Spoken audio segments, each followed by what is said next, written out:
अस्सलामुअलैकुम, मेरा नाम है अब्दुल अयूबी और आज फिर लेकर आया हूँ आपके लिए एक नई थ्योरी आपके अपने यूट्यूब चैनल मुस्लिम माइंड्स अनलॉक पर। उम्मीद है आप मेरे साथ अंत तक बने रहेंगे।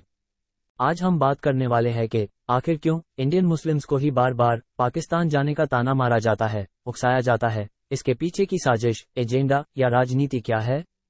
आज मुस्लिमों के पास 56 मुस्लिम देश है। मेजॉरिटी देशों की करेंसी से लेकर इंफ्रास्ट्रक्चर और नागरिकों की इनकम तक भारतीयों से कई ज्यादा है, पर बार बार पाकिस्तान के नाम पर आपको नीचा दिखाया जाता है। आखिर ऐसा क्यों? क्यों आपको इतने मुस्लिम देश होते हुए भी सिर्फ एक ही देश की गरीबी, उसकी राजनीति, उसकी जीडीपी, उसके व्यवहार के नाम पर आपको मीडिया से लेकर राजनेता और यहाँ तक के आपके पास बैठने वाले आपके सतरंगी मित्रों के जबान पर सिर्फ पाकिस्तान का नाम ही रहता है? इसकी दो बड़ी वजह है। अगर आज आप यह वीडियो पूरा देखते हैं तो मेरा यकीन मानिए आपको आज इस एजेंडा का जवाब मिल जाएगा। आइए पहली वजह से आपको अवगत करवाते हैं। पहली और सबसे बड़ी वजह है आपको अमीर, विकासशील और समृद्ध मुस्लिम देशों से आपको दूर करना और आपके दिमाग में बस ये बात डालना कि भारतीय मुस्लिमों के पास भारत के अलावा सिर्फ और सिर्फ पाकिस्तान देश ही है रहने के लिए। सही सुना आपने, पर ऐसा क्यों? पहली वजह, भारतीय मुस्लिमों के पास 1970 तक काफी पैसा और जमीन हुआ करती थी। इसकी बड़ी वजह थी अरब देश, क्योंकि अरब देशों में तेल की खोज 1940 में पहली बार हुई, जिसे निकालने के लिए उन्हें बड़ी संख्या में इंजीनियर और मजदूरों की जरूरत थी और उसमें प्रेफरेंस मुस्लिमों को ज्यादा मिलता था। उस वक्त काफी सारे मुस्लिम अरब देशों में पैसा कमाने जाया करते थे। इसका फायदा भारतीय मुस्लिमों ने भी उठाया और उस वक्त अरब देशों में जाकर मुस्लिम कारीगरों ने अच्छे खासे पैसे कमाए। वैसे उस वक्त भारत गरीब देश हुआ करता था और इस फॉरेन करेंसी के इंडिया में आने से भारत को भी बहुत फायदा हुआ। अब इस्लामोफोबी संस्थाएं, यानी वो संस्थाएं जो मुस्लिमों से नफरत करती थी और इनके कुछ साथी सरकारी मंत्रियों को इससे बड़ी दिक्कत थी। एक तरफ उनका समाज गरीब है तो दूसरी तरफ अरब देशों से मुस्लिम समाज पैसा लाकर और अमीर बनता जा रहा था।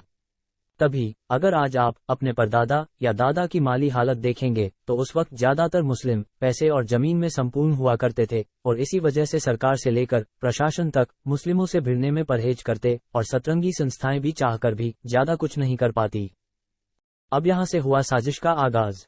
किसी समाज को कमजोर बनाना है तो सबसे पहले उसे गरीब बनाओ, क्योंकि दुनिया में गरीब और भिखारियों की कोई नहीं सुनता।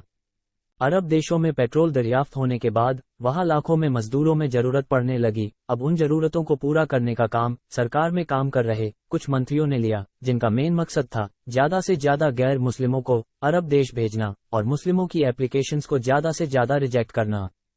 इसके साथ ऊंची पोस्ट वाले अरब मुस्लिमों से दोस्ती कर बड़ी बड़ी पोस्ट्स पर सतरंगी गैर मुस्लिमों को बैठाना, जिनका काम था नौकरी में सतरंगियों को प्रेफरेंस देना। इससे हुआ ये कि अरब देश मुस्लिम देश होकर भी आज वहां नौकरियों में भारतीयों में 90% भारतीय गैर मुस्लिम और सिर्फ 10% ही भारतीय मुस्लिम बचे हैं, और उसमें भी ज्यादातर लेबर कैटेगरी के। अब इससे गैर मुस्लिम और अमीर होते गए और एंटी मुस्लिम ऑर्गेनाइजेशन को अच्छी खासी फंडिंग मिलने लगी। साथ ही उनका कंट्रोल भी मुस्लिम देशों पर बढ़ने लगा। आपके सामने कुछ उदाहरण पेश है।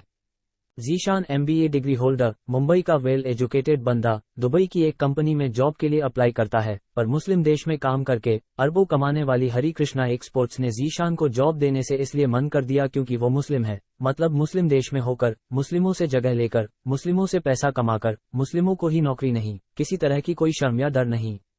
दूसरी न्यूज, दुबई के अंदर कुछ सतरंगी कंपनियों ने लड़कियों को जॉब देने से इसलिए मना कर दिया क्योंकि वो हिजाब पहनती थी। सभी उदाहरण गिनाने लगा तो शायद अगला दिन निकल आए। उम्मीद है आपको मेरी बात समझ आ गई होगी। अब शार्ट में बताओ तो मुस्लिमों को अरब देशों से दूर किया गया ताकि पहला, उनका अरब नेताओं और मिनिस्टर्स से इंडियन मुस्लिम्स के रिश्ते खत्म हो जाए, ताकि वह भारतीय मुस्लिम खुद को अच्छी पोस्ट तक न पहुंचा सके और न उनके साथ हो रहे भेदभाव के बारे में अवगत करा सके। दूसरा, वहां पर संतरों की संख्या बढ़ाई जाए ताकि अरब ज्यादा से ज्यादा उन पर निर्भर रहे, ज्यादा से ज्यादा पैसा उनके पास आए और साथ ही अरब नेता कभी इनके खिलाफ जाने की न सोचे और अरब नेताओं के सामने ऐसी इमेज बनाए जैसे सतरंगियों से ज्यादा हरा कोई नहीं, यानी इस्लाम और मुस्लिमों को चाहने वाला इनसे ज्यादा कोई नहीं।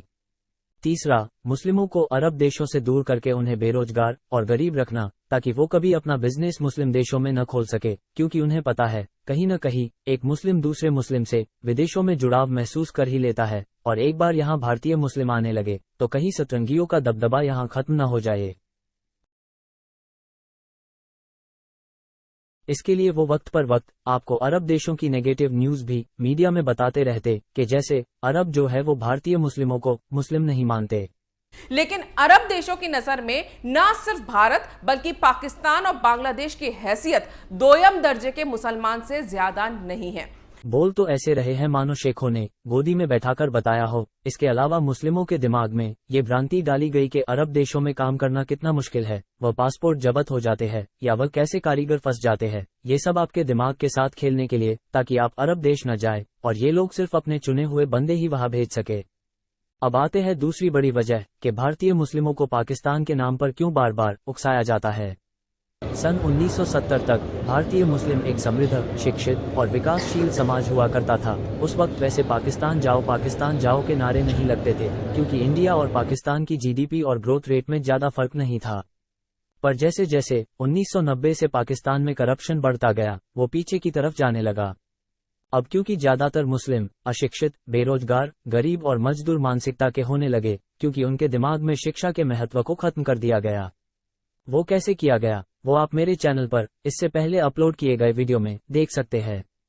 अब क्योंकि पाकिस्तान एक गरीब और पिछड़ा देश बनने लगा, तो आपके दिमाग में इस सोच को पनपाया गया कि देखो पाकिस्तान की हालत कैसी हो गई, क्योंकि वो एक मुस्लिम देश है और भारत से अलग हुआ। आप खुशनसीब है कि आपको भारत में रहने दिया गया, नहीं तो भूखे मरते। मीडिया और न्यूज से लेकर राजनेताओं की रैलियों में यही बातें होने लगी। ऐसा जानबूझकर मुस्लिमों के दिमाग में भरा गया जैसे दुनिया में मुस्लिमों का एक ही देश है, वो है पाकिस्तान, और अगर भारत न होता तो मुस्लिम कंगाल और भूखे मर जाते। आप खुद सोचिए कि क्यों ओमान, जॉर्डन, कुवैत, मिस्र, कतर, टर्की, दुबई जैसे अनगिनत अमीर मुस्लिम देश है, पर आपको कभी किसी सतरंगी ने यह नहीं कहा कि आप वहां जाओ। सबने आपको बस पाकिस्तान ही जाने का बोला।